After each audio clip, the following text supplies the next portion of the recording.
tarde, sejam bem-vindos a mais uma live de aquecimento aqui ao nosso treinamento de LGPD na prática. E hoje a gente vai receber um convidado muito especial. Tô muito empolgada de recebê-lo por aqui.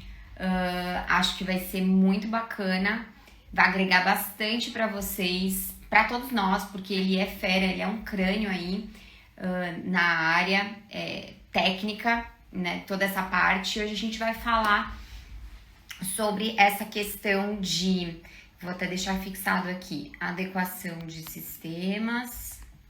Então a gente vai falar sobre adequação de sistemas, cookies, anonimização. Peraí, galera. Anonimização.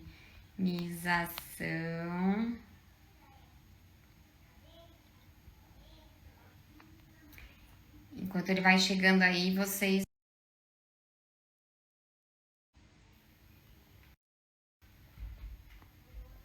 Anonimização.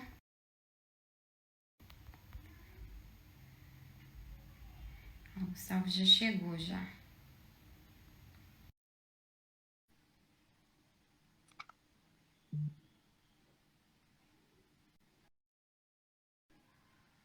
Vamos ver se rola.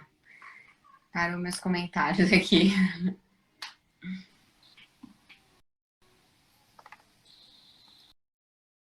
Olá! Olá, tudo bem? Tô bem, e você, Tá me Gustavo? ouvindo?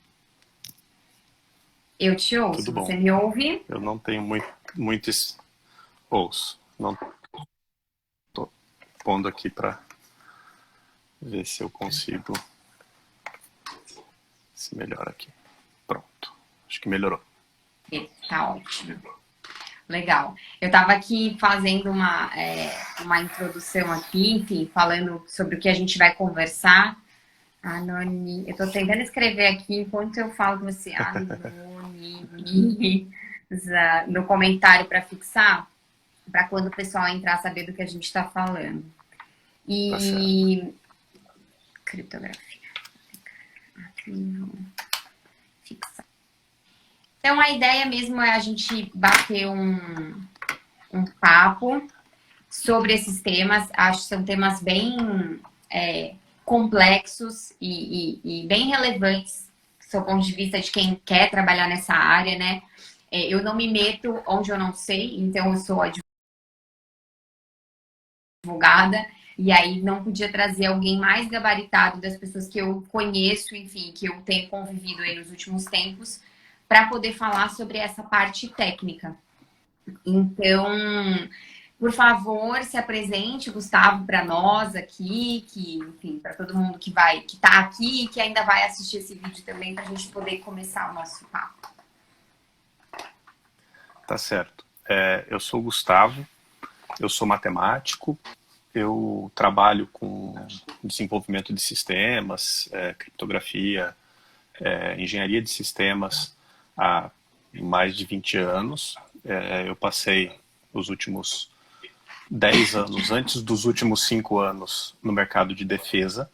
Então eu trabalhava com sistemas para uma empresa que fazia sistemas de defesa. Os últimos anos desse trabalho eu fiquei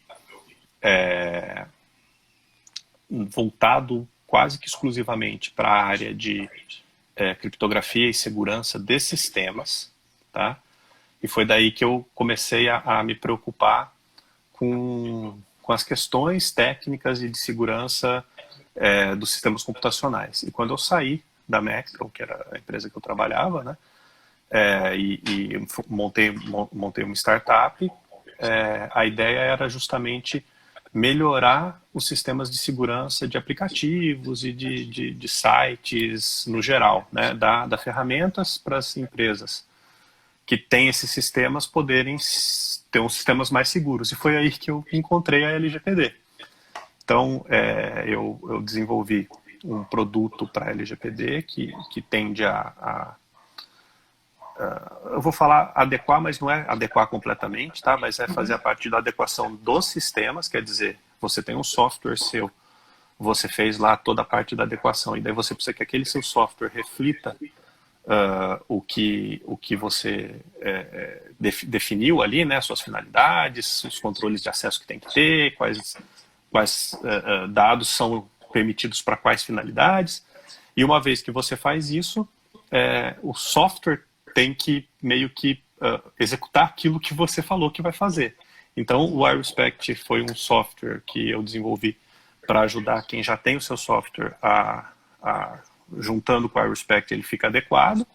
E, ultimamente, eu tenho trabalhado com ferramentas de autenticação, o SafePass, que é uma parte de você fazer o acesso ao sistema sem senha. É o tal do passwordless, é a novidade, né? Vocês vão ouvir falar muito de passwordless no futuro. Isso não está envolvido completamente com a LGPD e com a parte de privacidade, mas ele para o princípio da segurança, né? Ele é importantíssimo porque ele cuida justamente de um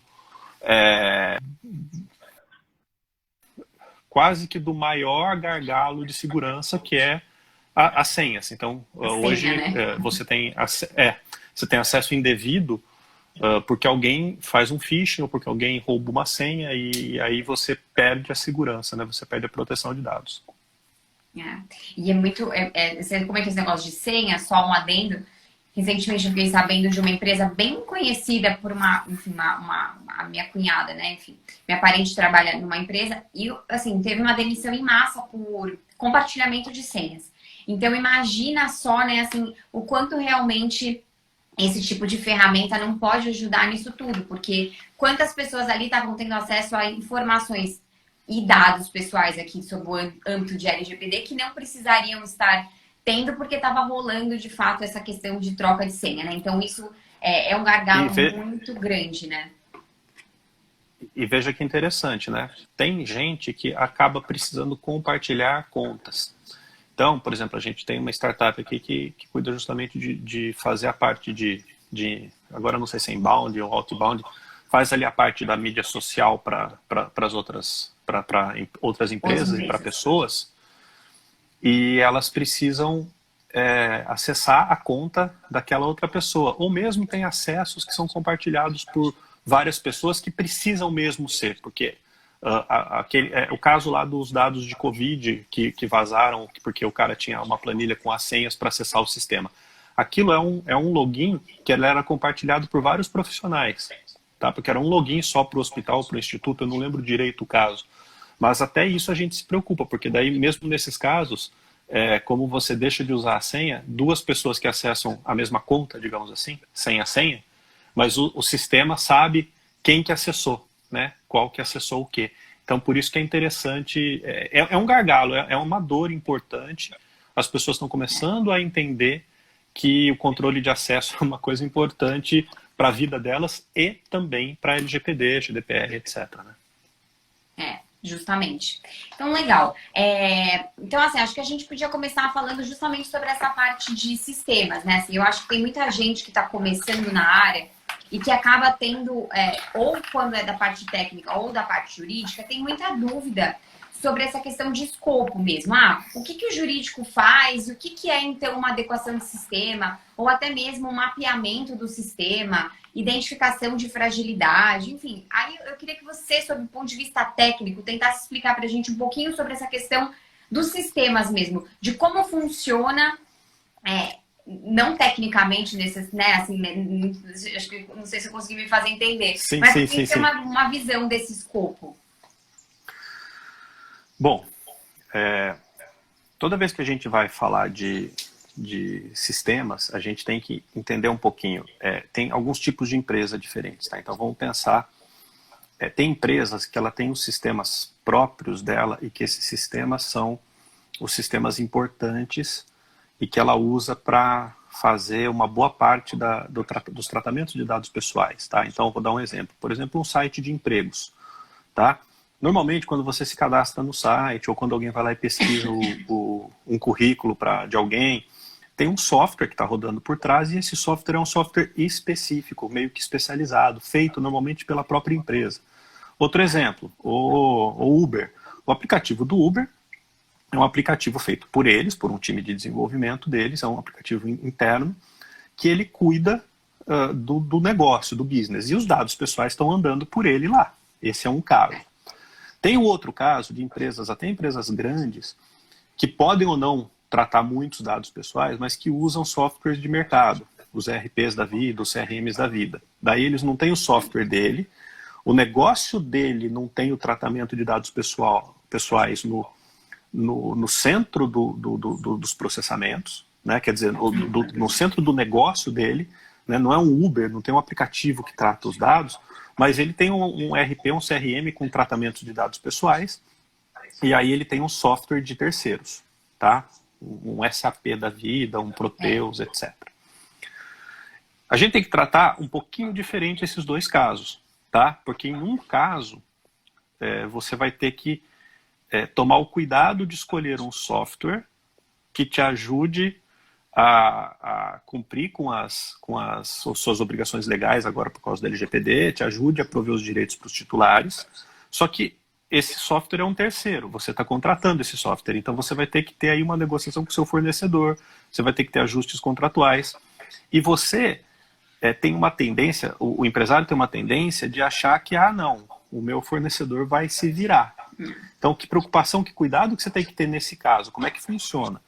Poxa, minha empresa tem lá um software que é um ERP, eu faço venda na minha lojinha, eu uso também um outro software para fazer um CRM aqui, que eu tenho os meus clientes, eles não são integrados, ou eles são integrados, e eu não vou me preocupar porque o dono desse software vai se preocupar. Não, isso daí é um ponto de atenção na hora de você, se você é de uma empresa e tá nessa situação, ou se você está fazendo adequação para alguém, você tem que olhar para esse caso com muito cuidado. Por quê? Provavelmente o dono desse software vai se posicionar como um operador de dados e ele não vai te entregar tudo que você precisa para se adequar. Então você não vai poder deixar na conta dele, você vai ter que se virar.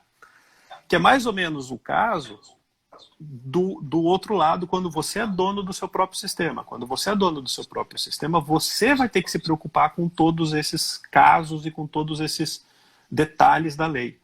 E eu costumo falar para as pessoas que hoje nenhum software foi feito pensando na lei. Nenhum software se preocupa com o acesso aos dados pessoais. O software se preocupa com as funcionalidades. Né? Nós, desenvolvedores de software, a gente vai desenvolver um sistema, a gente se preocupa com qual funcionalidade nós vamos entregar. E aí que mora o perigo, porque muitas vezes uma funcionalidade está relacionada com o tratamento de dados pessoais, mas muitas vezes não. Muitas vezes eu tenho vários tratamentos diferentes, para finalidades diferentes, acontecendo no meio de uma funcionalidade. E os softwares hoje, eles não estão prontos para ajudar no sentido de fazer o registro de que está tendo acesso aos dados, de garantir que só as pessoas corretas estão acessando os dados corretos. Normalmente os sistemas eles garantem só que às vezes essa pessoa tem uma série de informações que ela não precisaria ver para executar, tá? Porque os sistemas não foram preparados para isso. Antes não pensava nisso. Então, uma vez que você fez o enquadramento da empresa, uma vez que você sabe quais são as finalidades, para que você trata dados pessoais, escolheu as hipóteses de tratamento, está tudo bonitinho, né? Você tem que parar e olhar, bom, ok, posso tratar os dados, já tenho a hipótese de tratamento, já preciso olhar, garantir, ou pelo menos ter indícios de que no dia eu vou conseguir fazer aquilo que eu escrevi, que eu pus no papel, que eu pus na minha política de privacidade, tá? E isso eu não sei se eu respondi a pergunta que você fez, eu dei uma volta um pouquinho maior, mas importante para a gente entender que os sistemas, no final, são os sistemas que tratam os dados, são os humanos operando os sistemas, tá?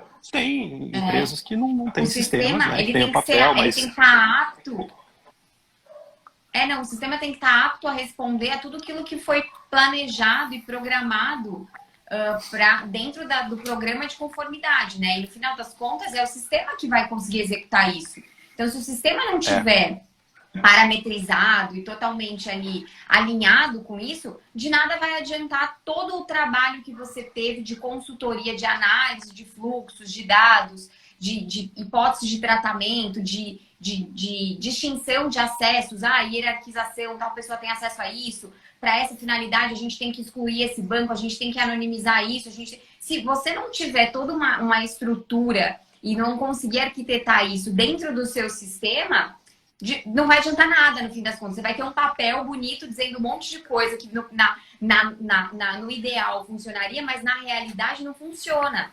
E eu acho que tem muita gente que não está olhando para isso e não está se preocupando, pensando que esse monte de software de prateleira, esse monte de software pronto, eles não estão aptos para isso e que assim, fica um trabalho incompleto. A coisa não roda, né? No final das contas, a gente para pensar. Na verdade, é um pouquinho mais delicado até. Porque, veja, tem muita gente que acha que vai comprar um software de gestão de adequação, tipo os famosos aí, eu acho que todo mundo já ouviu falar de um ou outro, mas o mais famoso é o OneTrust da vida, que ele é um software para te apoiar na gestão do processo. E eles acham que com esse software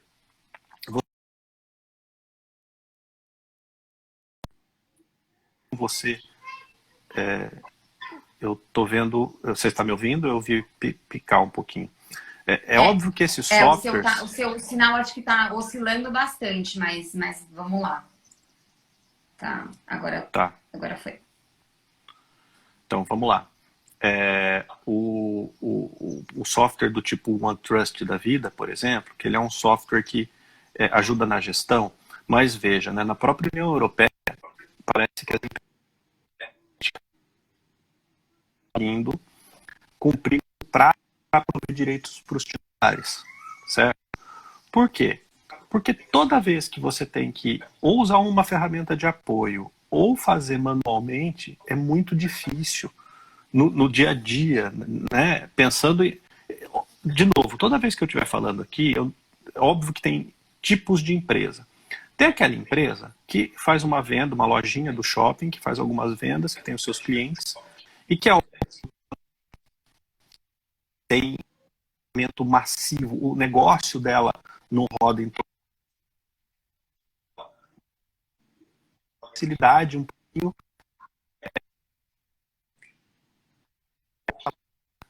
Tá picando? Ô, Gustavo, Eu tô falando. a sua... Tá, bastante. Dá um segundo, me dá um segundo, Bastante. Eu vou tentar resolver. É um segundo. Tá. Enquanto a gente espera, vamos ver. Quando você voltar, você está me ouvindo agora? Agora está me ouvindo? Agora foi. Sim, Você sim. vai ficar muito, muito triste comigo. Eu testei aqui a minha conexão, só que daí eu desci para pegar o café que eu estou tomando e ele trocou a rede. Daí agora acho que ele deve estabilizar. Você está me ouvindo? Agora sim, agora sim. Tá bom. Então eu vou só responder de novo, né?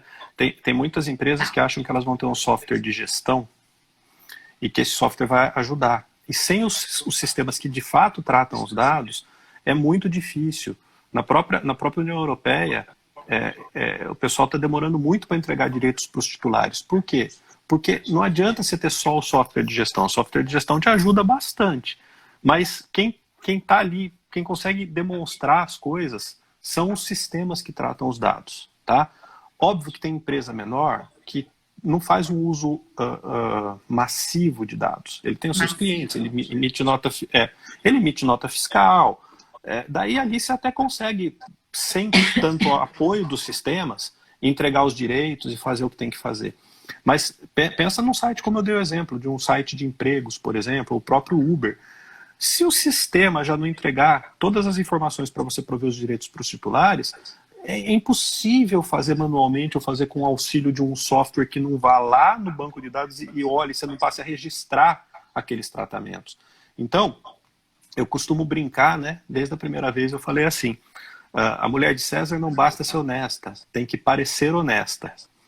Na LGPD, Você não basta fazer tudo certinho, nem parecer que está fazendo tudo certinho. Você tem que conseguir provar que você está fazendo tudo certinho, né? E esse provar é muito difícil. Muito difícil. Mas tem indício, pelo menos, são sistemas que vão te dar. Então as empresas, elas acham que aquele software de prateleira vai entregar tudo para ela. E isso não é necessariamente verdade, tá?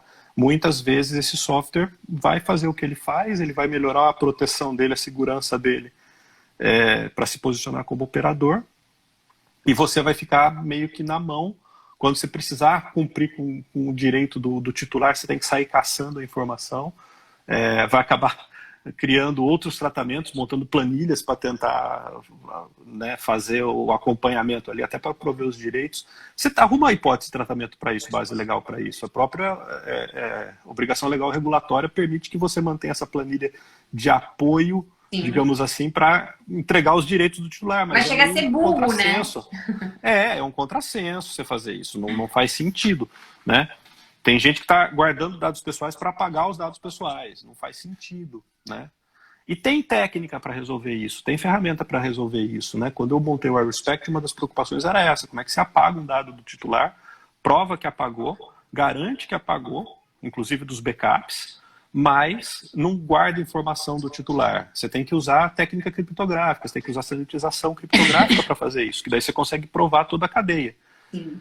Mas a minha sensação é que as empresas, elas ainda não estão na hora, elas ainda não viram necessidade de chegar nessa parte. Elas vão ver com o tempo, porque senão ela não consegue provar nada, ela não consegue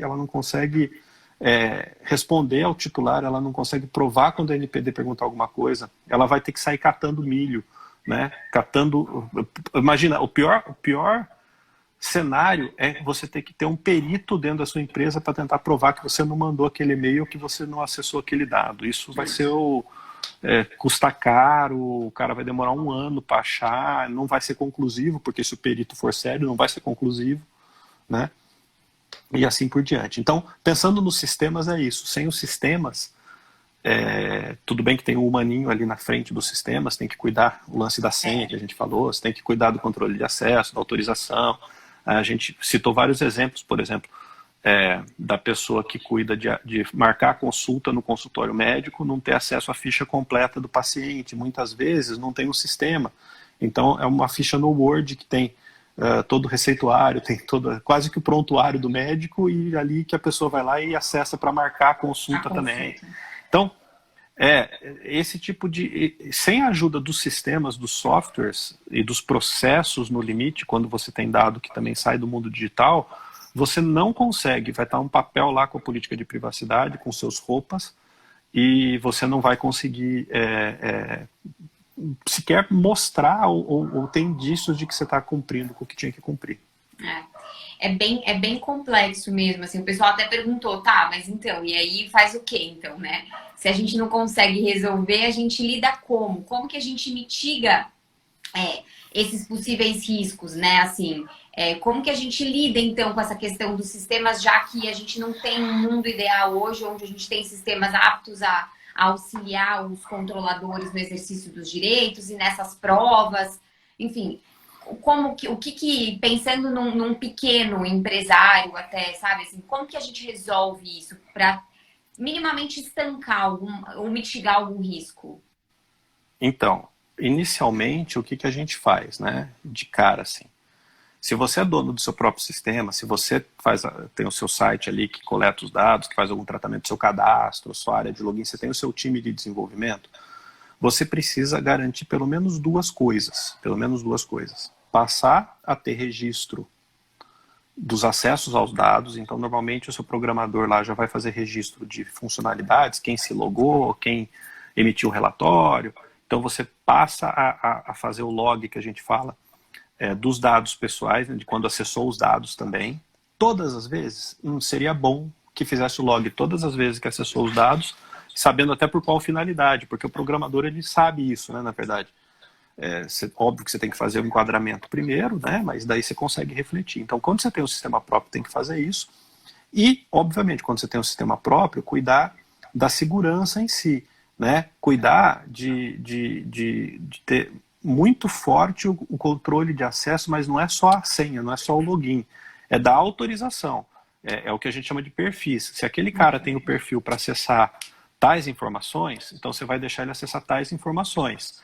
Ah, mas eu tenho uma tela única que mostra a ficha inteira e daí tudo eu faço a partir dessa tela. Teve um menino que já me falou isso. Eu expliquei para ele, falei, olha, é assim, ou você quebra essa tela em 2, 3 e esconde a informação e só mostra a informação para quem tem aquela finalidade de ver tudo, ou você vai estar mostrando essa informação para quem não devia ver. Não é um vazamento de dados, mas é um uso indevido. Daí você não pode falar lá na sua política de privacidade que para essa finalidade você acessa só o e-mail, porque você está olhando o resto. Ah, mas a pessoa não usa o resto. Eu falei, então, daí vai chegar uma fiscalização, vai chegar alguém para olhar, vai pedir para abrir o sistema e vai ver que a pessoa que não deveria ter acesso tem acesso a tudo isso. Então, se você é dono do seu sistema, você tem que pedir os registros, né, de acesso a dados pessoais para finalidade e cuidar muito do controle de acesso. Se você tem um sistema contratado, seria muito importante você escolher um fornecedor que te ajudasse a prover o direito do titular. Ah, Gustavo, mas como é que eu faço isso? Eu não sei disso que você está falando. Pensa no direito do titular. Pensa o que um titular pode chegar. O cara vai chegar no balcão, vai te ligar, ou vai querer entrar no seu site e vai falar o seguinte, você trata os meus dados? Para que você trata os meus dados? Quais as finalidades? Quando que você acessou meus dados? Né? Me mostra aí tudo que você tem. Você tem um jeito fácil de obter essa informação dentro do seu sistema? Ah, não tenho.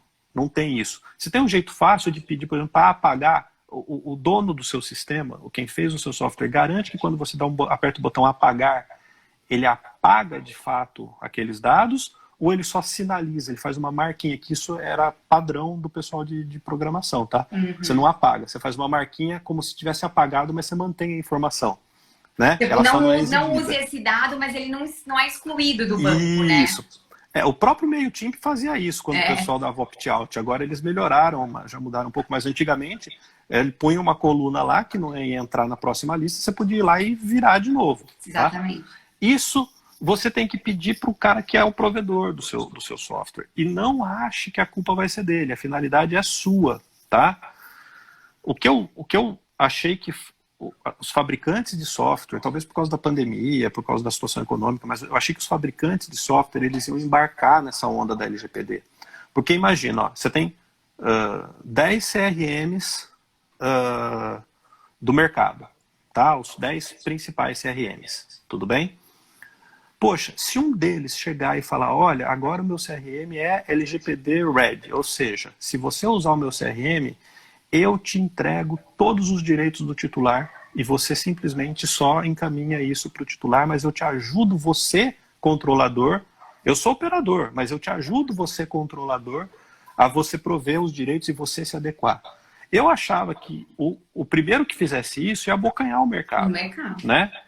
Mas os mercados são engraçados. Parece que essa demanda não apareceu ainda, acho que até o primeiro tomar uma multa em agosto. Daí talvez, eu sou contra esse negócio de, meu Deus, vai multar. Eu não sou a favor não desse clima de caça às bruxas, né? Mas é o que vai acabar acontecendo, porque o que vai acontecer? No primeiro momento em que a NPD perguntar alguma coisa, um titular perguntar alguma coisa, a pessoa comprou um firewall, comprou o melhor banco de dados, comprou tal, daí, tá, como é que eu provo que isso aconteceu e aquilo lá? Certo?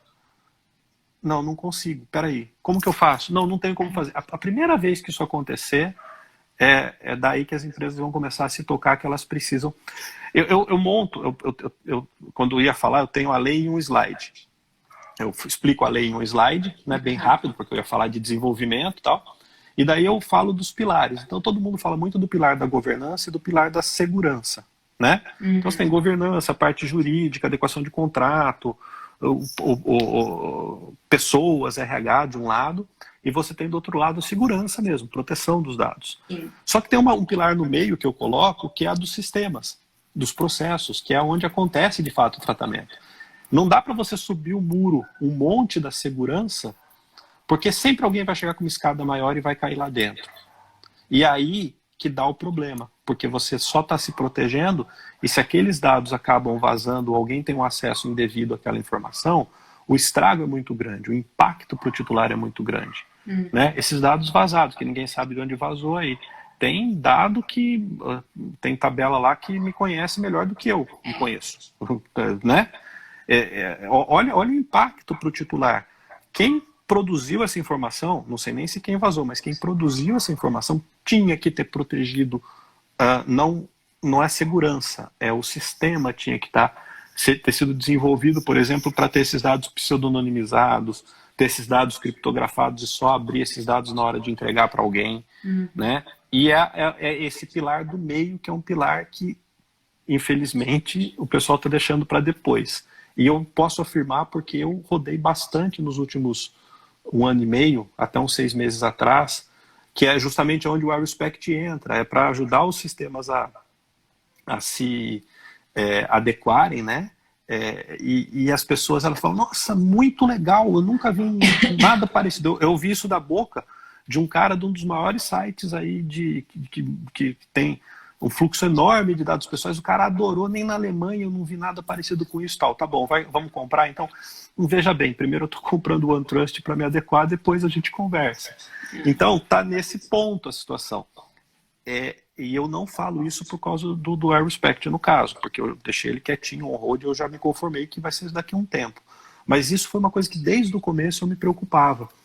E eu vejo que as pessoas elas estão começando agora a se tocar que sem os sistemas elas não vão conseguir se adequar. Ou elas vão se adequar no papel, vão ter uma política de privacidade muito bem feita, vai estar tudo muito bem enquadrado. No primeiro questionamento, ela não vai conseguir responder.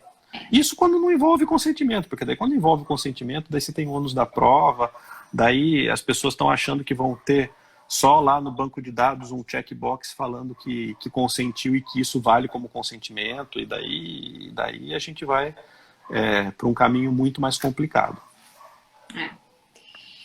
Aí puxando esse gancho aí, então, já que a gente começou a falar até sobre anonimização, pseudonimização e criptografia, até para quem é mais leigo, assim, para quem não entende, eu acho que seria legal a gente abordar até um pouquinho dos conceitos mesmo, porque eu acho que para quem está começando, a gente sabe, assim, basicamente, dado anonimizado, que é o que está na LGPD, você não precisa se preocupar porque você não consegue identificar o titular. Mas acho que ninguém entende de fato o que é isso e como que isso vai funcionar mesmo, assim, na prática, né? Você podia falar pra gente um pouco?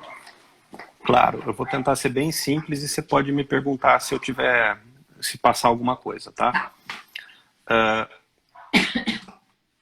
O conceito de dado pessoal é qualquer informação relacionada com o titular. Esse titular ele é identificado, ele está identificado, ele vai ser identificado em algum momento, de alguma forma, ele é identificado.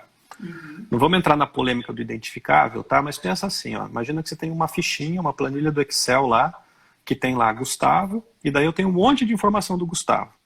Toda essa informação é dado pessoal. Ela não precisa participar na identificação do Gustavo. Se tiver lá olhos verdes, tá? Olhos verdes, você não identifica ninguém com olhos verdes, tá? Mas os olhos verdes do Gustavo é um dado pessoal porque ele é do Gustavo, ele está relacionado com o Gustavo, tá? Todo esse conjunto de dados, que são dados pessoais, só que tem um caso, né? Você pode ter uma combinação de dados que acaba identificando o titular, tá? Mas eu não quero entrar nesse detalhe para dar o exemplo da anonimização, tá? Imagina a situação que você tem lá uma pacotada, uma planilhona do Excel com um monte de coluna, tudo bem? Para isso ser um dado, para esse conjunto de informações serem dados anonimizados, tem que ser impossível, com meios próprios ou com esforço razoável, que daí procurando informações em outros lugares, você identificar o Gustavo a partir da minha planilha do Excel. Então, o exemplo mais bobo do mundo. Gustavo@safepass.com.br, quantos anos eu tenho? 47 anos, morador de São José dos Campos. Tudo bem? Pô, se eu apagar o Gustavo e o meu e-mail, 47 anos, morador de São José dos Campos, não permite saber quem eu sou. Então, eu diria que 47 anos, morador de São José dos Campos, é um dado que está anonimizado, tá? Tem que tomar alguns cuidados, por exemplo, se eu tenho o CEP, se eu tenho a data de nascimento completinha, se eu tenho o sexo, certo? Com esforço razoável, quer dizer, com pouco de esforço, você consegue chegar ao Gustavo. Então, daí não adianta só apagar as duas colunas, nome e e-mail. Você tem que apagar o nome e e-mail, e daí, ao invés de você deixar minha data de nascimento, você deixa só o ano, deixa a idade. Eu já tinha falado meio que a idade para facilitar, né? Tá. Em vez de deixar lá 17 de julho de 73, você põe lá 47 anos. Tudo bem? Ao invés de ter o CEP certinho, tá? A rua, você põe um bairro que seja.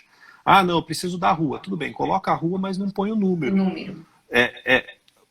A anonimização é você impedir que aquela informação chegue ao dono dela, e você tem que tomar alguns cuidados daí, se a combinação dos campos que você deixou lá não fazem indiretamente com que você chegue aos donos da informação, tá? É isso que a lei fala, o dado anonimizado. O dado pseudonimizado, ele é um pouquinho diferente.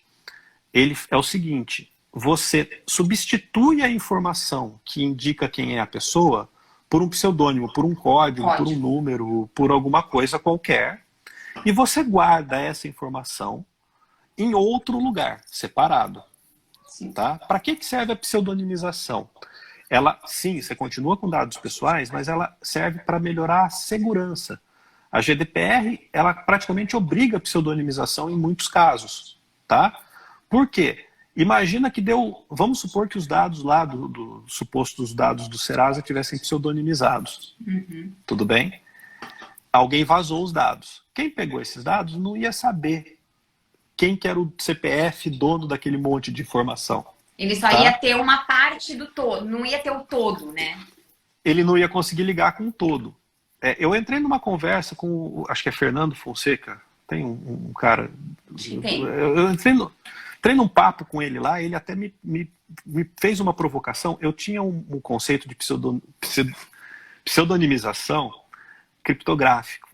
Para mim, a pseudonimização ela é muito boa para proteger os dados. Por quê? Porque eu faço um tipo de pseudonimização que eu praticamente cifro todas as informações, guardo a chave criptográfica dos dados cifrados num lugar externo, e é impossível você descobrir quem que é o titular. Ele está realmente protegido. Você pode... Só que vamos fazer só um PS, rapidinho, antes da gente evoluir. A chave criptográfica, numa analogia, explica um pouquinho só para todo mundo entender o que é esse lance da criptografia. Aí a gente continua o raciocínio. Eu vou terminar. Deixa eu terminar a frase do pseudonimizado, eu volto na criptografia, que era uma coisa que faltava. Então, daí, eu realmente protejo esses dados, é impossível alguém descobrir quem que é o dono desses dados, só que eu consigo, quando eu preciso de fato usar esses dados, porque eu tenho essa chave, que eu vou explicar já o que é, ver de volta a informação. Então, se alguém roubar, se um hacker conseguir pegar o banco de dados, ele não vai conseguir entender nada. Por que a conversa com o Fernando foi importante? Porque ele falou, mas isso não é, essa pseudonimização que você faz, muito boa, não é o que estão fazendo no mercado. No mercado estão só tirando o CPF e o nome e pondo um código, mas deixam o resto das informações todos lá. Então até isso tem que tomar cuidado, tanto a anonimização quanto a pseudonimização, elas têm que ser feitas com muito cuidado.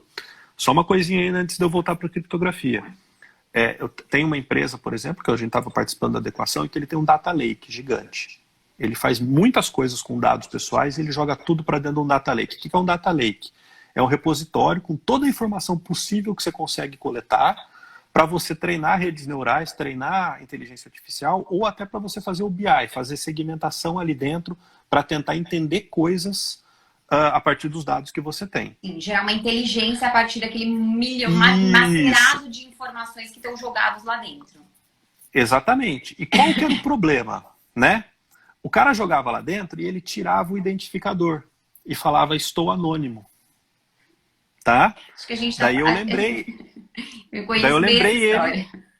lembrei eles do seguinte, eu falei, veja bem, meu amigo, você não tem esse dado lá no seu ERP, com um código do cara? Tenho, mas está lá no RP. Quando eu joguei no Data Lake, eu apaguei essa informação. Então, veja bem, se você pegar o resto das informações, com meios próprios, você consegue achar quem que é o dono. Dentro da sua própria empresa, você manteve essa informação lá. Então, esses dados, eles não estão anonimizados. São anônimos. No máximo, eles estão pseudonimizados. Para você tirar, para você anonimizar de fato, se você só tirar essas colunas, você tem que jogar fora a informação. Então, por exemplo, na situação que o cara pede para apagar, é consentimento e ele pediu para apagar os dados. Ou encerrou o tratamento, você vai apagar os dados.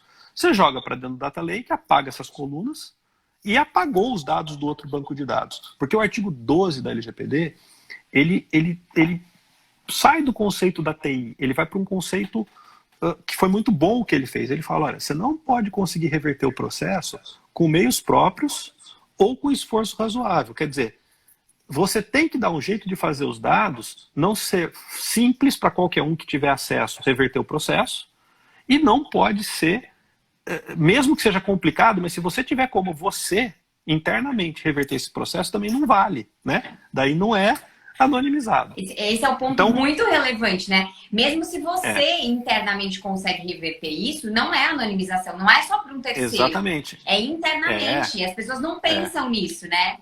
Não.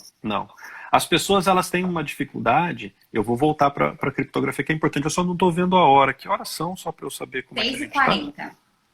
Tá, só vou contar um caso aqui, porque, por exemplo, tem muita empresa grande que faz o seguinte tratamento. Ela tem acesso aos meus dados, por exemplo, porque eu tenho uma conta telefônica com ela, e ela tem acesso à minha localização, um monte de coisa lá, tá? Daí, ok, ela precisa ter acesso a essas coisas porque ela tem que saber que antena que eu passei, tem que conseguir me tarifar. Perfeito, ela pode para essas finalidades. Daí o que ela faz? Ela faz todo um BI, toda uma inteligência para entender que eu moro em tal lugar, que eu passo por tal ponto, que eu faço tal coisa. Ela faz um profile meu e ela vende para um terceiro esse profile. Só que ela não, para o terceiro, ela não entrega quem sou eu. Ela está entregando um profile mesmo, um grupo, ela está entregando inteligência, uma persona para o cara. Aí tem um probleminha. O cara que comprou a persona, nesse caso, pode usar, porque para ele não são dados pessoais. Só que o cara que produziu a persona usou dados pessoais do Gustavo para uma finalidade que não é a finalidade que ele tem os meus dados, e apesar dele não vender o dado do Gustavo, ele fez um tratamento usando os dados do Gustavo para uma outra finalidade. Então, até isso você tem que ficar muito esperto. Por quê? O cara fala, não, mas eu já vi empresa grande e isso vai dar chabu ainda. Empresa, não, mas no meu produto eu não entrego as pessoas, eu entrego só o perfil. Ótimo, você acessou o dado daquela pessoa para gerar esse perfil para vender um produto que é para um relatório de business intelligence para uma outra empresa, não é? Qual a finalidade que te permite fazer isso? Então, mesmo dentro da empresa, a gente tem que tomar cuidado. Mesmo que o dado pessoal não saia. Eu entrei nesse assunto porque, não sei se você lembra, em São Paulo, quando o Dória fez aquele negócio de ver deslocamento na pandemia. Sim.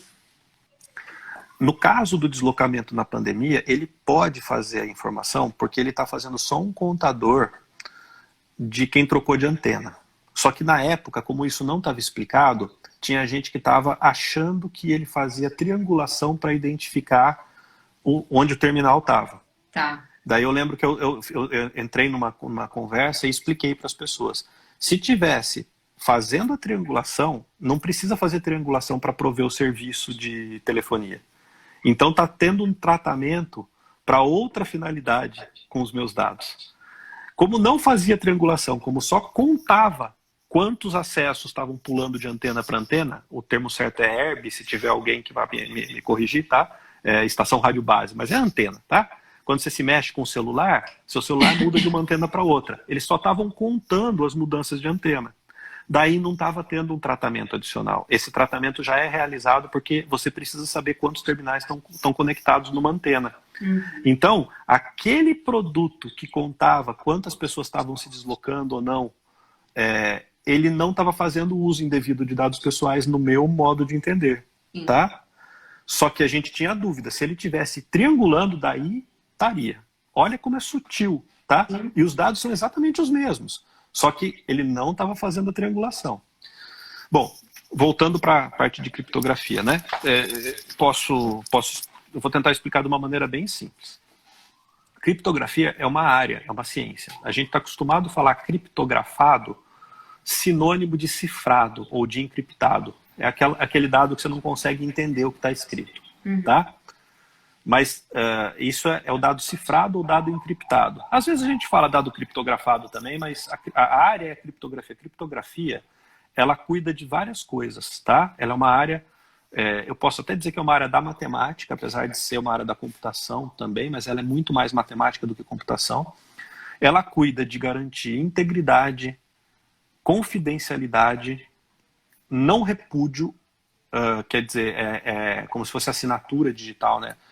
A pessoa não poder falar que não foi ela que fez, você consegue provar que foi ela que fez aquilo. Não repúdio e disponibilidade. Você tem que prover essas 4 coisas de maneira matemática, digamos assim, de maneira que você tem como provar que aconteceu.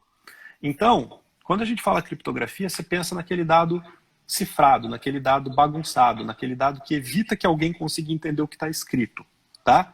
Isso é um pedacinho da criptografia, certo? Como é que você faz isso hoje em dia, tá? Antigamente, a primeira cifra é a cifra romana que a gente fala. Você troca, né? Tudo que é letra A, você põe a letra M. Tudo que é letra B, você põe a letra C. Tudo que é letra C, você põe o número 7. Então, só quem sabe qual letra trocar por qual letra consegue ler a mensagem. Isso é muito simples de quebrar essa senha, né? Então, hoje a gente usa basicamente 2 tipos de cifra, né? Eu diria que é como se fosse um cadeado. Você pega um texto que todo mundo consegue e só quem sabe o segredo consegue ler esse texto, tá? Então, por exemplo, eu vou mandar... Opa! Deu uma travada. Voltou? Só tenta voltar. Voltou. Tá, eu vou dar um exemplo. Imagina que eu vou te mandar uma palavra. LGPD, tudo bem? Eu posso combinar, trocar. LGPD virou ABCD. Você vai saber que é LGPD e eu vou saber que é LGPD. Certo? A gente combinou que letras que a gente troca. Esse é um jeito. Esse jeito é muito fácil de ser quebrado, de descobrir o segredo, tá bom? Então, como que se faz do jeito moderno? Tem 2 jeitos. Um jeito é eu combino com você um segredo, por exemplo, uma palavra, casa. Eu aplico uma conta no LGPD aqui, usando a palavra casa, é uma conta matemática, vai sair uma palavra ilegível, eu mando para você. Se alguém no meio do caminho pegar essa palavra ilegível, como ele não sabe que o segredo é casa, ele não consegue saber o que está escrito, ele não consegue reverter o processo. Quando a palavra chega aí para você, você sabe que é casa, o segredo, você faz a mesma conta ao contrário e você chega no LGPD. Então, nós 2 compartilhamos um segredo, eu cifro um texto, eu bagunço um texto usando esse segredo, não importa como é que eu faço, não vem ao caso o que eu faço, mas eu faço umas contas ali para bagunçar esse texto, e você do seu lado sabe, como você sabe que o segredo é casa, você sabe decifrar. Tá. Qual que é o problema? O problema é que eu preciso combinar com você o segredo toda vez. E no mundo digital, eu não posso usar o mesmo canal que eu estou mandando a informação para combinar o segredo, porque se tiver alguém ouvindo, ele vai ouvir o segredo também, tá? Então inventaram um outro jeito, usando matemática também, né? Número primo, umas coisas lá, que é a tal da criptografia assimétrica que a gente fala. Que eu sei um segredo e tem uma parte do segredo que todo mundo pode ouvir, você tem o seu segredo e uma parte do segredo que todo mundo pode ouvir, e daí quando eu mando uma mensagem para você, eu uso esse pedaço do segredo que todo mundo pode ouvir, que você me entregou, para bagunçar a minha palavra. E quando eu te entrego, com outro pedacinho do segredo que você tem que guardar com você, você consegue descobrir qual é a palavra que eu te mandei. Quer dizer, a gente não precisa trocar, a gente não precisa combinar o código, tá? Tá. O código já tá combinado a priori. Isso é o tal dos certificados digitais que a gente fala, tá? Na verdade, é um par de chaves que a gente tem. Em vez de ter um segredo compartilhado, a gente tem 2 segredos. Um que é meu e o outro que todo mundo pode ouvir, tá? Com esse par de chaves, você consegue fazer 2 coisas, 3 na verdade. Você consegue tanto bagunçar a palavra para ninguém olhar para ela no meio do caminho, é o que eu tinha chamado de confidencialidade ou de sigilo. Uhum. Significa que só eu e você conseguimos, só nós 2 que somos autorizados, podemos ouvir ler o que está naquela palavra. Ele também resolve o problema da autenticidade, ou seja, quando chegar essa palavra embananada aí para você, você tem não só como ver o que está escrito dentro, como ter certeza que fui eu que te mandei. Tá. Porque lembra daquela parte do meu segredo, tem uma parte do seu segredo que você mostrou para mim e uma parte do meu segredo que eu mostrei para você, né? Com isso a gente consegue garantir que foi a pessoa que mandou. Porque e mais, você você já precisa consegue... da combinação dos 2 para liberar o negócio. Isso. Tá, legal. Com a sua chave pública, digamos assim, eu consigo cifrar alguma coisa para você, tá? E com a sua chave pública, você consegue eu consigo verificar se foi você que me mandou aquilo lá. Isso já existe faz 40 anos, eu não estou falando de nada moderno, tá? O que melhorou nesses últimos 40 anos é poder computacional. Por isso que eu brinco, né? Eu vou falar de criptografia. Não, mas isso é muito complicado para pôr no sistema. Eu falo, meu amigo, faz 40 anos que isso tem. E é do mesmo jeito. Agora estão querendo complicar um pouco por causa da tal da criptografia pós-quântica. Quer dizer que com computadores quânticos é mais fácil achar número primo, então é mais fácil quebrar esse segredo compartilhado que a gente tem. Tá? Mas isso vai demorar ainda, isso não é computador quântico, não vai ter em casa que nem a gente tem um notebook. Isso é conversa daí para uma sala nossa no Clube Áudio, a gente combina uma vez de falar de computador quântico. Tá? Mas então, o que é criptografia? É uma ciência que cuida de proteger a informação. Então, se eu cifro meus dados do banco de dados e eu tenho essa chavinha, seja a chavinha daquele jeito que a gente combinou o segredo, ou seja uma chave dessa pública e privada de certificado. Tanto faz a chave, tá? Eu cifrei os dados. Imagina que você foi lá e olhou para esses dados. Sem a chave, você não consegue voltar desses dados que estão todos bagunçados para texto plano que a gente fala. Uhum. Tá? Isso é a parte de cifra. Você consegue, por exemplo, eu consigo, por exemplo, com criptografia, com essa história de certificado, gerar, por exemplo, um certificado para cada finalidade. E daí, quando você vai acessar o dado, se você não tem a chave daquela finalidade, você não consegue abrir os dados para aquela finalidade. Lembra que eu te falei que a gente tem que proteger por finalidade? Então, mas hoje o meu banco de dados é criptografado. Mas ele é inteiro criptografado. Ele está protegido de alguém ir lá, roubar ele e tentar olhar. Uhum. Se bem que a pessoa pode conseguir uma chave e abrir esse banco. É o que normalmente faz, tá? Você cifra o banco, mas o cara acessa o banco e acessa o seu back-end também e pega lá, back-end a parte dos servidores do aplicativo, a parte dos servidores do site, tá? O cara que acessou o banco de dados acessa o site também e consegue puxar o login e a senha e abrir os dados. Eu falo, não, mas não é isso que é o legal da criptografia. O legal da criptografia é você fazer um esquema de segurança que ele faça o quê?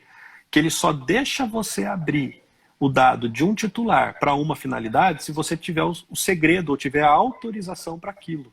Isso eu achei genial, assim, eu achei tipo de uma genialidade maluca. Ninguém quer comprar isso. Isso está pronto já faz 2 anos, que é o iRespect. Pois é, e eu achei muito bom, assim, como que não quer comprar? Isso se chama controle de acesso criptográfico, controle criptográfico de acesso. Não tem muito artigo disso, porque isso dá um trabalho um pouquinho maior do que o que se faz hoje. Então o cara fala, não, mas isso vai complicar. Vai complicar um pouquinho, mas imagina a segurança. Vamos supor que um hacker acesse os dados, ele vai precisar, entre aspas, hackear todos os titulares para poder ter acesso às chaves de cada um. Não é mais uma chave só do banco de dados. Né? Ele não vai conseguir com uma senha acessar tudo. Né? E isso você consegue migrar para um nível de que o titular autorize o acesso on demand pelo seu próprio celular, que a gente tinha isso no roadmap. Isso é fantástico, tá? Mas um dia a gente chega lá. Voltando para a criptografia. Já me perguntaram, mas como que eu vejo se tem ou se não tem? Olha, no mínimo, você tem que ter os seus dados pseudonimizados se você tiver dados sensíveis. Isso é uma coisa que eu bato o pé.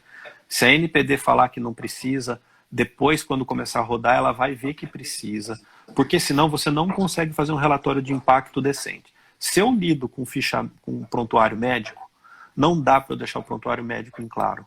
Ponto. Se eu guardo informação biométrica de fato, tá? De verdade, se eu uso informação biométrica, não dá para eu deixar a informação biométrica em claro. Para você ter uma ideia, a informação biométrica do iPhone, tá? Ela está armazenada num hardware especializado, específico, fora do processador central. Tá? A digital, que quando você pega a digital, o facial, quando você tem um iPhone mais novo, ele guarda isso em outro lugar, ele não guarda no mesmo processador do telefone. Ele tem um módulo, um HSM, que a gente fala, separado, de tão crítico que é isso. Tá? Então, criptografia é muito bom. Se você vai comprar um software, pergunta se o cara faz pelo menos um pouco de pseudonimização, principalmente se você tiver dados sensíveis. Tá? Para quem guarda só nome e e-mail, eu diria que se você tiver tudo pronto, melhor. Se você não tiver, você está menos exposto, porque o risco para o titular, se esse tipo de informação vazar, é menor, tá? Do que se você tem uma ficha com todo o histórico de venda, com o profiling dele. Por isso que eu falo lá, os dados do Mosaic que supostamente vazaram, ou do Serasa ou de alguém, aquele tipo de informação crítica que tem lá, tinha que estar pseudonimizado. Eu não vejo como alguém não ter protegido essa informação, porque o impacto para o titular é enorme. Né? Esse que é o ponto. É muito, muito, muito interessante. Eu achei, nossa, assim, foi sensacional. Eu já conhecia um pouco, mas enfim, já abriu um horizonte gigantesco, que acho que para todo mundo que está ouvindo, é muito legal saber sobre essa parte mais técnica mesmo. A criptografia para mim ficou bem clara agora. E... Se tiver tempo, eu posso falar só sobre o tal do hash, que todo mundo fala. Eu esqueci, o hash é um negócio importante. Tem tempo. Eu queria falar do hash e do cookies, bem rápido também. Tá. Se você tiver com tempo, se você tiver querendo... Não, tranquilo. Então, vou falar do hash. Tá. Tem muita gente que confunde o hash com criptografia. Você pode ter um hash criptográfico ou não criptográfico. O que é um hash, que todo mundo fala? Ele é um jeito que você pega um texto, vamos dar um exemplo, vou pegar minha senha, tá? Batatinha quando nasce, minha senha. Eu converto essa senha em alguma coisa muito complicada, que olhando para essa coisa é impossível você descobrir que é batatinha quando nasce. Seria uma função só de ida, tá? Você pode fazer isso criptograficamente ou usando outras técnicas. Eu só uso hash criptográfico porque está no DNA aqui. Tá? Agora eu tomo cuidado de falar, igual a pseudonimização, que eu só uso a criptográfica, mas tem outras formas. Né? Por que ele é importante, o hash? Porque é assim, eu não consigo saber aquele monte de letra, o que ele quer dizer. Mas se você falar para mim, a minha senha é batatinha quando nasceu. Lembra, era batatinha quando nasce. Eu falei batatinha quando nasceu. Se eu aplicar a mesma função hash no batatinha quando nasceu, eu vou ter um texto grandão. E eu posso comparar esses dois textos. Eu consigo verificar se a pessoa está falando a verdade. Eu não consigo saber qual é a verdade, mas se ela falar de novo a verdade, eu consigo verificar. Vou dar um exemplo de outro jeito. Batatinha quando nasce, virou XPTO. Batatinha quando nasceu, vira XPTA. Tá. Se eu falar batatinha quando nasce e você aplicar a mesma função de novo, você vai chegar no mesmo XPTO. Então você consegue confirmar que eu sei o que é certo, sem que você precise saber. Então daí você não está fazendo cifra, você não tem chave, você não consegue voltar para trás, mas a pessoa consegue. Então, por exemplo, eu falo um CPF. você faz o hash do CPF. Se eu falar o mesmo CPF, você consegue descobrir que é aquele lá. Tá bom. Porque você aplica de novo o hash.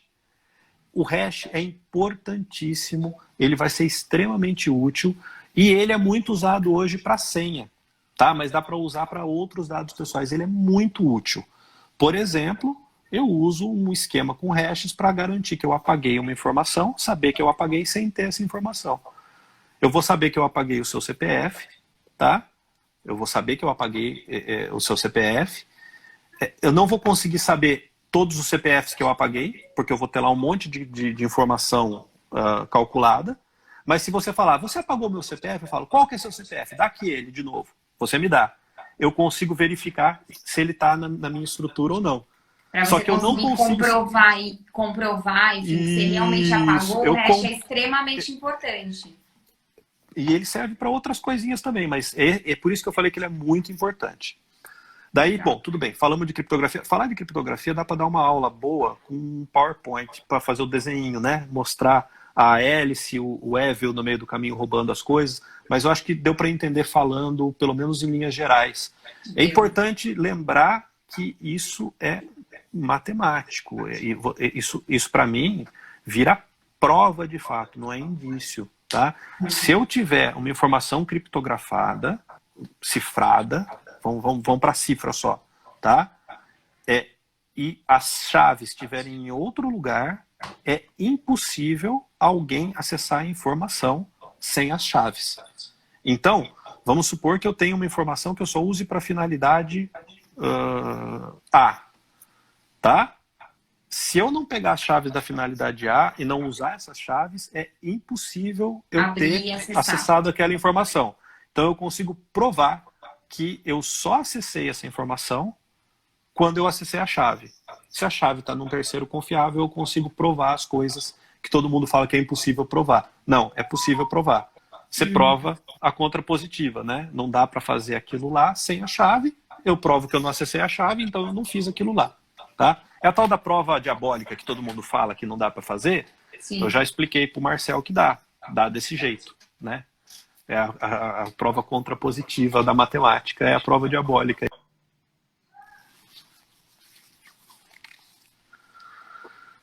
Muito legal. Deixa eu te fazer, tem uma pergunta aqui que eu acho interessante, né? É o Rafaela. Tá. Ela falou, bom, mas isso provavelmente não deve ser acessível para empresas pequenas, porque o problema disso é que na soma de quando você vai colocando tudo isso no papel, isso pode ficar muito caro. Então, pensando sobre uma empresa pequena, uma clínica médica, que tem ali um sistema próprio, um sistema de prateleira, né, um software pronto, e ela tem o armazenamento ali. O que dentro daquela estrutura... ou enfim, como que você consegue endereçar isso, ou a pseudonimização, ou tipo de uma forma mais viável? É possível? Olha, quando você tem uma empresa pequena com software de prateleira, a ideia é você encontrar um software de prateleira que consiga, no caso da clínica, por exemplo, ou de alguém que trate esses dados mais sensíveis, tem que ter pelo menos um controle de acesso rígido. Significa o seguinte, a sua secretária tem uma senha que só acessa a agenda e você tem uma senha que acessa o prontuário. E se você for autorizar a sua secretária a mexer em alguma coisa no prontuário, mexer no receituário, isso fica registrado. Porque o médico já tem todo um lance de ética, ele não pode, o prontuário é o dado do próprio titular já. Mas vamos usar esse exemplo, que é um exemplo bom. Uhum. Então, você teria que... A ideia é você contratar um software desse de prateleira que te forneça isso. Ou começar a brigar com o seu software de prateleira para ele começar a te fornecer pelo menos o controle de acesso. O que é outra coisa que a gente faz é assim, todo documento importante que vai sair, eu só entregaria cifrado, né? Ah, mas o meu usuário... Não, zipa ele cifrado e entrega a senha num papelzinho e dá o arquivo cifrado para ele. Ao invés de mandar... Ah, vou mandar por e-mail aqui para você. Manda cifrado. São coisas pequenas que não vão mudar muito o dia a dia e que, mas o zip cifrado tem como quebrar. Tem, não é a melhor alternativa, mas é muito melhor do que mandar em claro. Tá? O ideal seria que essa empresa que faz o software adequasse o sistema, por exemplo, ela usasse o iRespect ou fizesse o que o iRespect faz, né? É por isso que eu falei, daqui a pouco alguma dessas empresas vai chegar com uma solução mais segura, mais adequada. E essa solução daí, todo mundo tem que comprar ela, porque as outras estão bobeando de não fazer. Tá? Mas realmente, não tem como você, em casa, você não tem acesso, o software está de prateleira, de alguém, você não tem muito como fazer. Mas você tem como escolher onde prateleira. Às vezes não está configurado, às vezes tem 2, 3 pessoas que usam a mesma senha. Mesmo o software permitindo que você crie mais perfis, mas você cria um só por facilidade. Não, cria os perfis, pelo menos você sabe quem está acessando, né? São os cuidados que você tem que... Para quem não vai ter a solução definitiva, não vai resolver todos os problemas, tem que ter registro e controle de acesso. É o mínimo que tem que ter para pelo menos indicar que tem boa fé, que está tentando fazer alguma coisa. Registro e controle de acesso. O seu funcionário lá que cuida de marcar os exames não precisa ter acesso ao prontuário do paciente. E ponto. Então, ele não pode ter acesso. Dá para você fazer por processo isso? Dá. Só que para você provar depois que o cara não acessou, entendeu? E para garantir que ele não acessou mesmo. Então, é aquilo que eu falei, 3 pilares. Você pode tentar melhorar o processo, RH lá em cima, melhorar a segurança lá em cima e conseguir tentar provar. Ou você pode subir o sistema, pode descer um pouquinho a barra dos outros dois e o sistema te ajuda a provar. Né? Mas assim, infelizmente eu não consigo responder meia dúzia de coisas que você pode fazer que vai passar a se adequar. Eu iria atrás de um software de prateleira que te permitisse pelo menos ter os perfis de acesso e eu pararia de deixar documento solto por aí, entregaria tudo. O meu cliente pediu o exame, chegou aqui para mim, eu enviei para ele por WhatsApp. Puta, zipa, compacta, põe de um jeito que esteja protegido e daí você conta a senha para ele por telefone ou na consulta. Você está protegendo a informação, entendeu? E se isso for um tratamento corriqueiro, né? Um caso particular é aquilo que a gente já conversou. Às vezes um caso particular, você tem o risco daquela informação vazar e do cara te processar, mas você não tá descumprindo com a LGPD, né? O risco é menor, né? Assim, é uma coisa muito pontual ao ponto de você ter que, assim, toda vez ali ficar se preocupando com aquilo, né? Antes da gente chegar no cookie, só para dar um exemplo, né? Pô, tem um cara que tem todo o processo bonitinho de currículo pelo site, tudo adequado, tudo bonitão. Daí, de repente, eu sou um gerente e um amigo meu manda um currículo para mim no meu e-mail. Tá sendo uma violação de dados pessoais da empresa? Não. O que eu não posso é abrir um canal e passar a receber currículos, um monte de currículo no meu e-mail e não contar para ninguém e ficar com isso e espalhar. Não. Aconteceu um pontual, né? O cara tem que estar, legal. A próxima vez, por favor, acesse o site e passe o currículo para alguém do RH e apaga o currículo. Isso daí não é uma violação que a NPD vai pegar. Ela vai pegar não, você falou que tem o site, mas olha só, todos os seus gerentes têm uma pasta compartilhada com todos os currículos. E você falou que era pelo site, e aí? Aí é uma violação de ANPD. Tá? Concordo. Bom. Eu também. Não, eu concordo. E aí só mais um ponto, porque a gente falou de sistema, mas tem muita gente que não usa sistema. Mas, por exemplo, é muito comum em escritório de advocacia que você tem muitos dados e todos os processos ficam armazenados, por exemplo, no OneDrive, né? E aí você tem várias Google pastas, Drive de rede. Drive de rede. E isso, assim, é uma realidade que acontece em muitas empresas, né? E aí, como a gente consegue aplicar algumas coisas, né? Especialmente essa questão de acesso. Então, assim, tem muito escritório que, assim, um estagiário entrou, a recepcionista, a galera tem acesso a todos os casos. Tem 300 tipos de especialidades dentro do escritório e todas as áreas acessam tudo. Família, criminal, enfim, todo mundo acessa tudo. Então, assim, tem esses lances de controle de acesso dentro disso, mas tem alguma outra coisa que também é possível fazer nesses armazenamentos de OneDrive, de rede? Esses armazenamentos são muito perigosos, porque eu vou dar o exemplo do Google Drive aqui, tá? O Google Drive, Eu cheguei na empresa, a empresa falou, eu configuro tudo certinho. Tem controle de acesso, só o cara certo tem acesso à pasta certa, porque tem como você configurar. Sim. Então, primeiro você tem que configurar bonitão. Mas o dado que você tem acesso vem para o seu dispositivo local, ele vem para o seu computador. E uma vez que ele está no seu computador, qualquer phishing, qualquer ataque, qualquer pessoa que tem acesso à sua rede consegue acessar essa informação no seu computador, não no Google Drive. Então ele não está, teoricamente, protegido. Porque ele entendeu? Não fica na nuvem. Quando você acessa, ele vem para o seu computador, né? Tem uma configuração Daí você modifica no OneDrive que você pode optar por você só visualizar ele offline, vamos dizer assim, né? Sim, Mas sim. não é todo mundo que faz, e dependendo do clique que você dá, não é uma coisa que você parametriza e você não consegue mudar. Um clique diferente que você dá, você baixou aquele arquivo, e aí ele tá no seu computador e...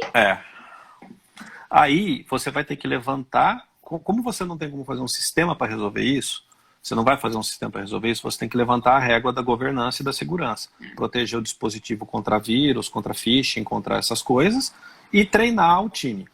Eu peguei uma empresa logo no começo, que era uma empresa de pesquisa, que ela gostou muito do AirRespect e tal, mas ela falou, ixi, mas aqui é tudo documento, tudo solto.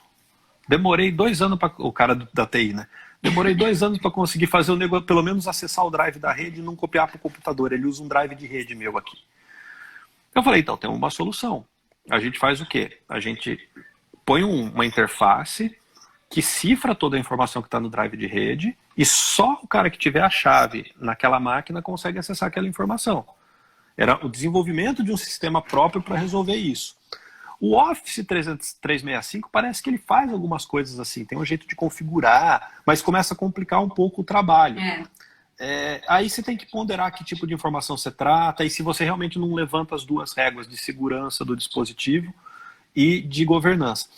Eu, particularmente, gosto de fazer sistema para resolver tudo. Tudo que dá para resolver com o sistema dá para resolver, mas eu não posso ser ingênuo de achar que não vai ter documento indo e vindo. Né?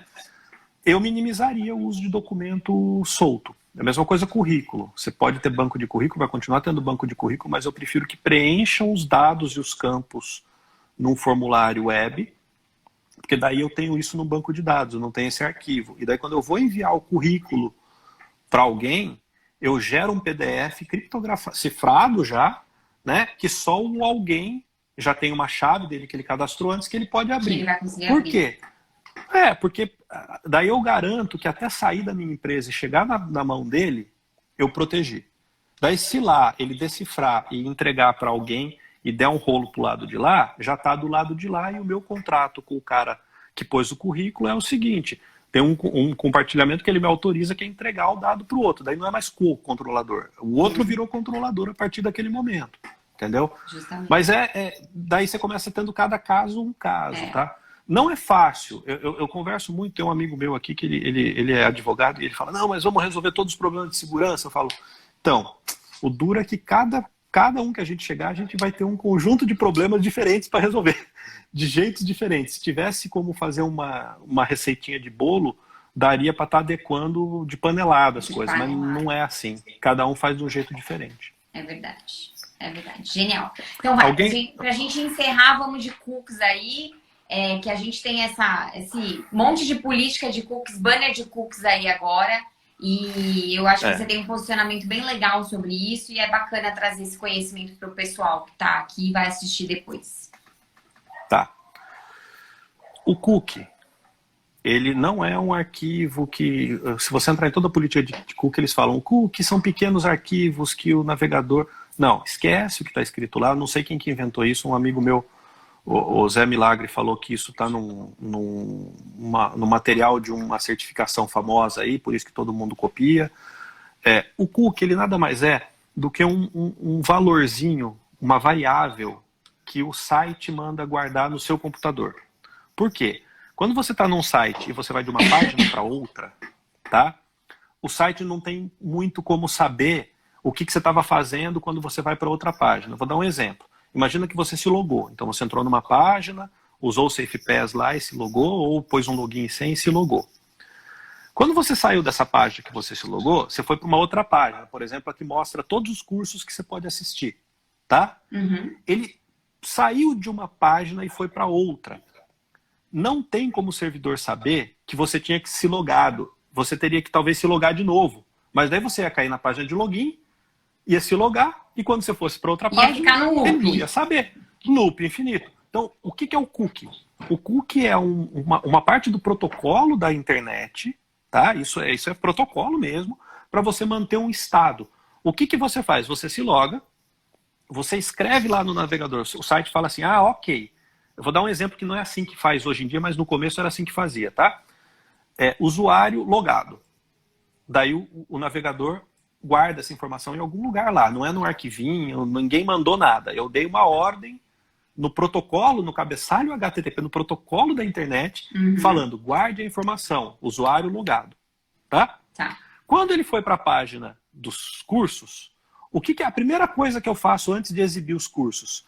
Eu pergunto, navegador, usuário, ele fala, logado. Eu falo, então tá aqui os cursos. Se você entrar direto na página de cursos e não tiver logado, eu vou perguntar, navegador, usuário, ele vai falar, não conheço. Opa, então vai para a página de login, porque você não está logado. Tá. É assim que funciona. Cookie é um parzinho, é nome, valor. Então, usuário logado, banana, nanica, x200, Tá. GID, blá, um número compridão. Qual que é o importante do cookie? O importante do cookie é que um cookie, ele só pode ser lido por quem escreveu ele. Então, se eu entrar no site A, escrever um cookie, banana, nanica, entrar no site B e perguntar, banana, o navegador fala, não sei. Se eu entrar no site A de novo e falar banana, o navegador fala nanica. Esse falar, perguntar é o site, é o servidor perguntando, tá bom?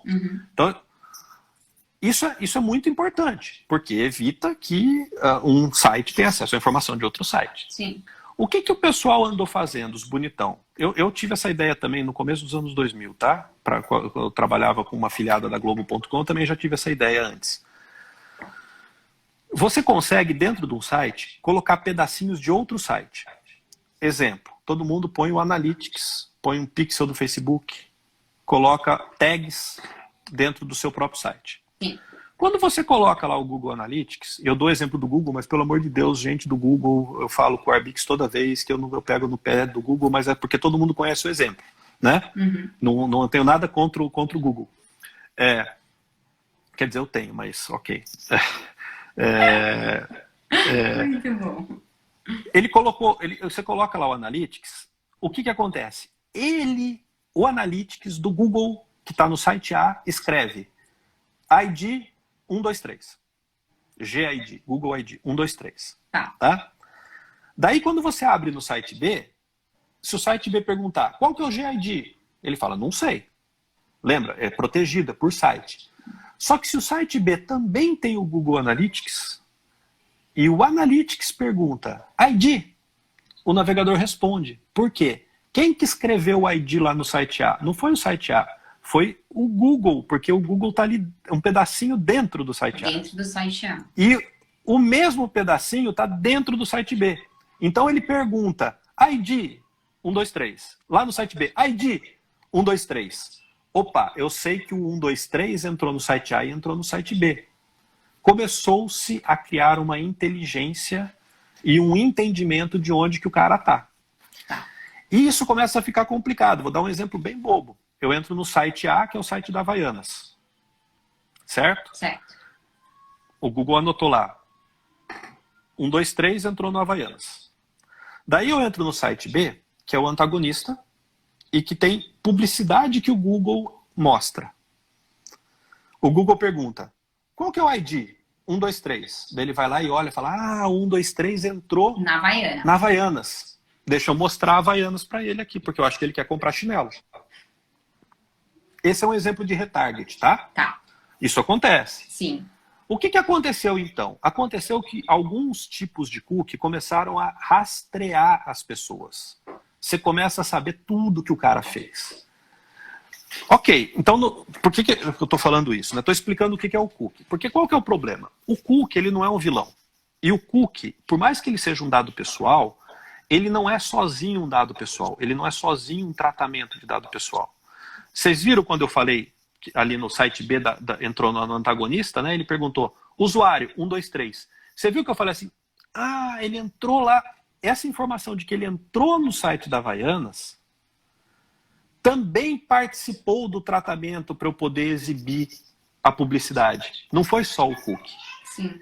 Mais do que isso, todas as informações de perfil que o Google ou que qualquer site vai captando, ele armazena lá nos servidores, ele não guarda num cookie, ele guarda lá no servidor, ele vai coletando informação, ele vai sabendo qual é o navegador que você está usando, qual é o celular que você está usando, de qual site que você passou, quanto tempo você ficou logado. Tem aplicativo, o Hotjar, por exemplo, que vê aonde que você ficou olhando no site, o que você clicou, onde que passou o mouse. Mouse flow. Exatamente. Tudo isso não é cookie. Tudo isso é informação que é enviada para o servidor, porque você colocou aquela tag lá do Hotjar ou do Google. E além disso, ele escreve um cookie de identificação. Cheguei onde eu queria chegar. A LGPD não fala que você tem que pedir autorização para escrever um cookie no computador do titular. Quem fala isso também não é a GDPR. Quem fala isso é uma legislação que chama e-privacy, que ela é anterior à GDPR e que obriga a avisar qualquer cookie que você vai escrever no computador do cidadão, do titular. Tá? Isso é lá na Europa. No Brasil, você não tem uma similar a essa. Só que você tem a LGPD. A LGPD fala assim, todo tratamento você tem que dar transparência para o tratamento. E cookies podem ter dados pessoais. Muito porque talvez o OneTrust tenha o módulo de política de cookie, porque ele é lá para a Europa. Criou-se a política de cookie. Daí, eu já perguntei para muita gente, você mesmo já ouviu perguntando umas 3 vezes isso em lugares diferentes. O que você está cumprindo com a política de cookie da LGPD? Todo mundo fala, é a transparência. Não, não é, porque você fala lá e pede autorização e às vezes pede até consentimento do jeito errado, tá? Para escrever um cookie, para usar cookies. E usar cookies, você pode estar usando o cookie como dado pessoal, sem ser como dado pessoal, mas você não está usando só o cookie.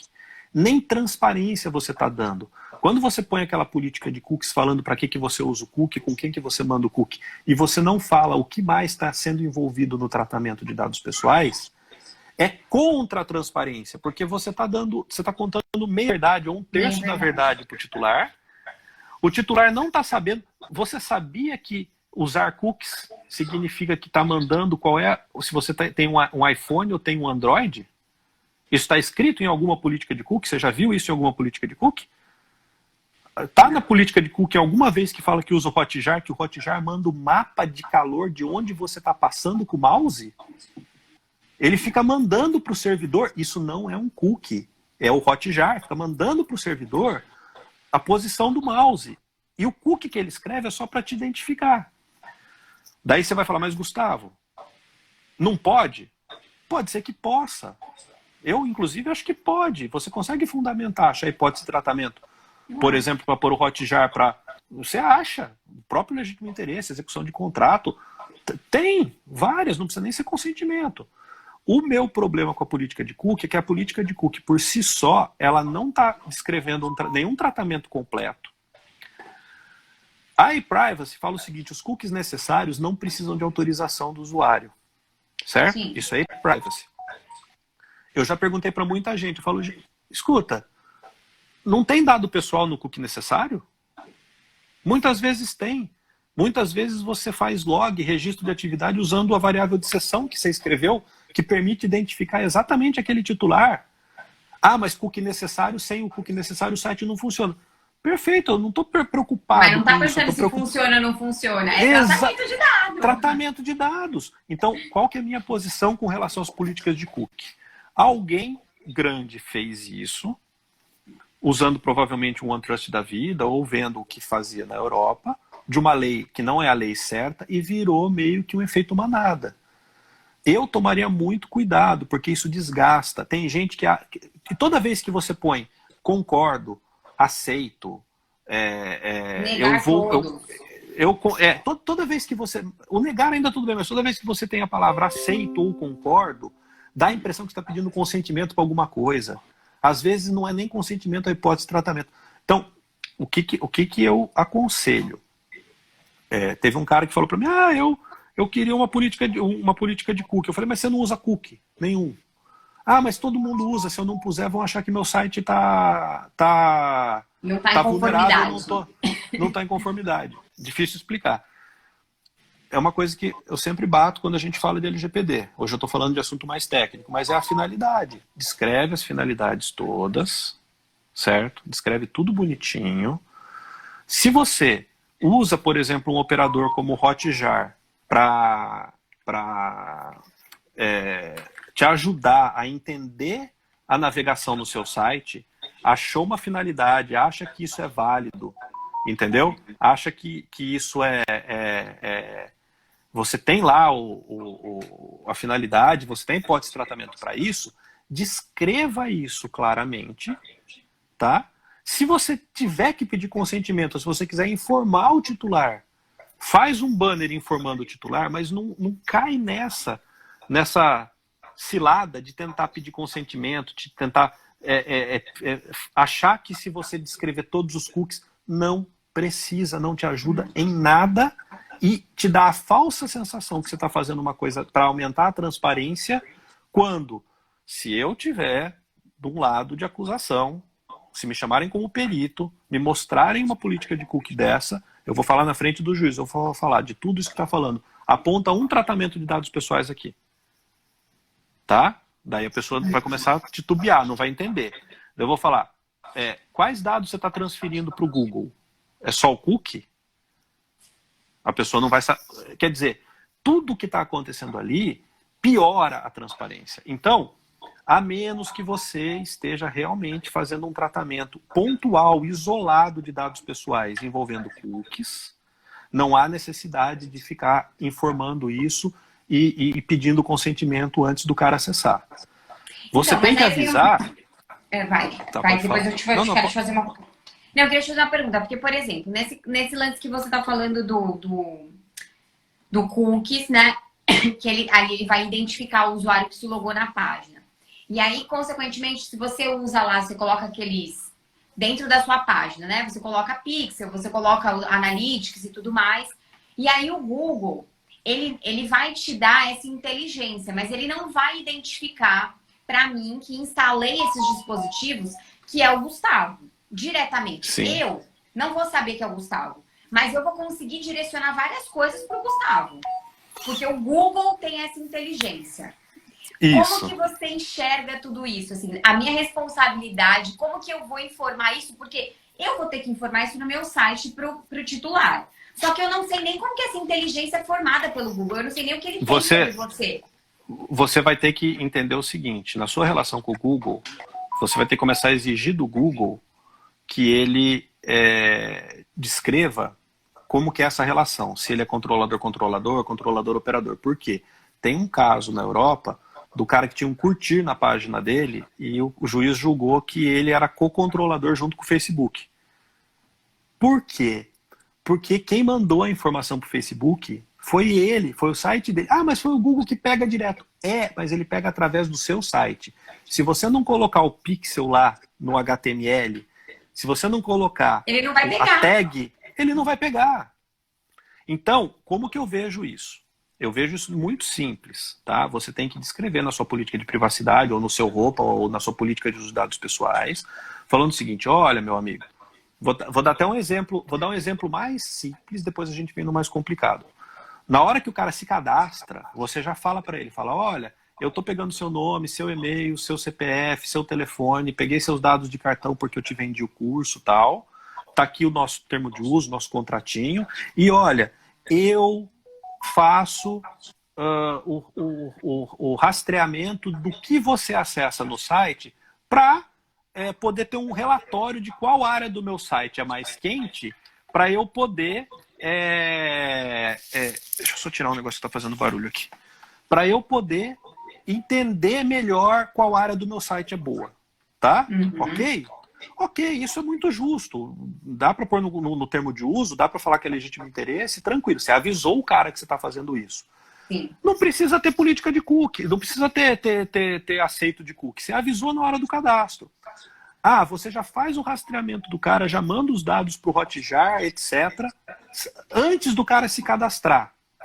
Põe um alerta na hora que você entra no site, olha, termos de uso do site. mesmo você sendo um usuário anônimo, eu uso alguns serviços que fazem a análise de qual área do meu site é mais acessada. Eu registro quem clicou aonde. E se porventura um dia você virar meu cliente na hora do cadastro, daí eu vou te dar a opção de eu poder ou não usar esses dados que eu fui coletando no passado. Quer dizer, tem como você fazer. Só que aí é o problema. Você vai falar que o Facebook, ele é no caso do Pixel, eu apontaria ele como controlador e você como você está comprando um serviço do Facebook. Certo. Tá comprando. Naqueles serviços, eu não sou bom de marketing digital, tá? Mas naqueles serviços em que você passa os IDs das pessoas que você quer que ele desenhe o perfil para você, daí você também é controlador, porque você está informando quais são os IDs que você quer. No caso do Analytics, há controvérsias aí, mas eu vejo os dois como controlador também, porque teoricamente o Analytics ele pode falar que ele é só operador, porque você está usando ele para te dar um perfil de acesso do seu site. Mas, por outro lado, ele usa o mesmo Google ID para 2 sites diferentes. Então, ele não tem como sustentar, opinião não minha... Para em pé, Eu também já acho conversei que ele vai usar para colocar lá no antagonista a propaganda da Havaianas, só que da inteligência do outro site, né? Conversei com o Arbic sobre isso, ele fala que é anônimo, a gente já entrou numas de conversar, eu nunca cheguei ao final. Eu gostaria de fazer as perguntas num debate desse, tá? Mas, veja, pode continuar fazendo. A única questão é assim, mas daí precisa pôr aquele banner de cookie, aquele aceitar dos cookies. Aquilo não ajuda nada, aquilo só atrapalha, aquilo piora a transparência que a lei pede, que a LGPD pede. Se você tem um site para a Europa, você tem que seguir o e-privacy, daí você tem que ter aquilo lá. Mas para o Brasil eu não vejo necessidade de ter aquilo, tá?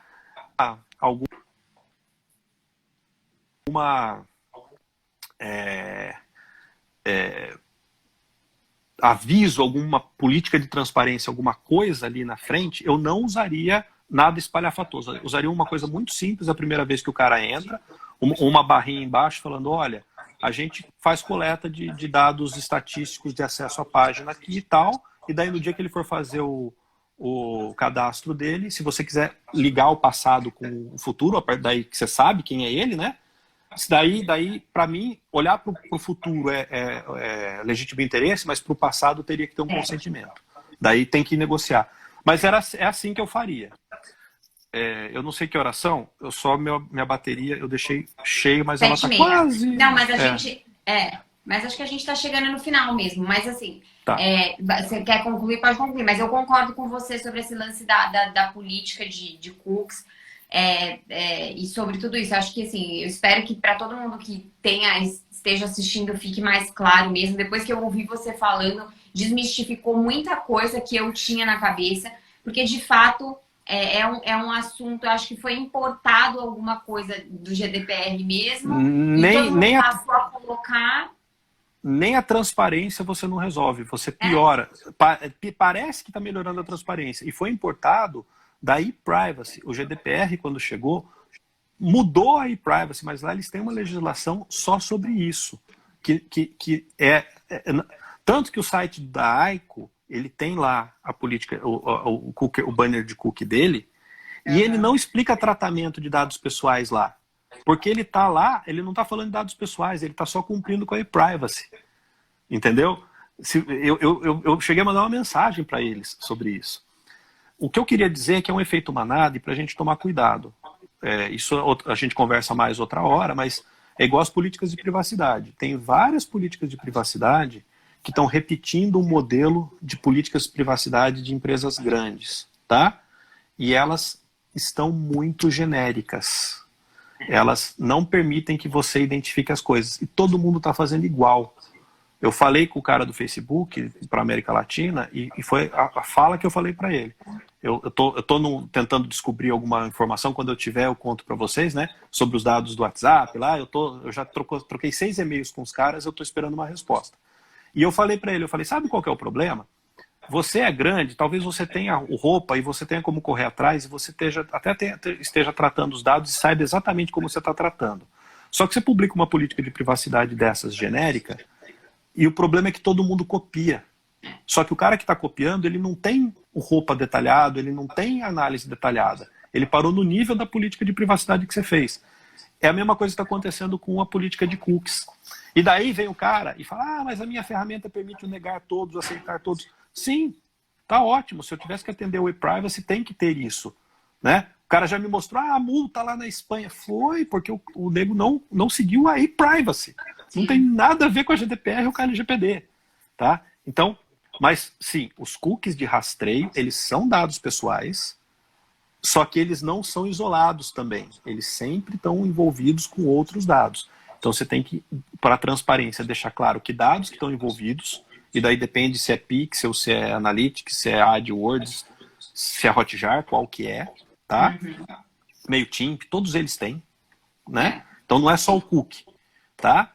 E você tem que, se realmente precisar de consentimento para alguma coisa, daí não dá para ser do jeito que estão pedindo consentimento, pelo amor de Deus, né?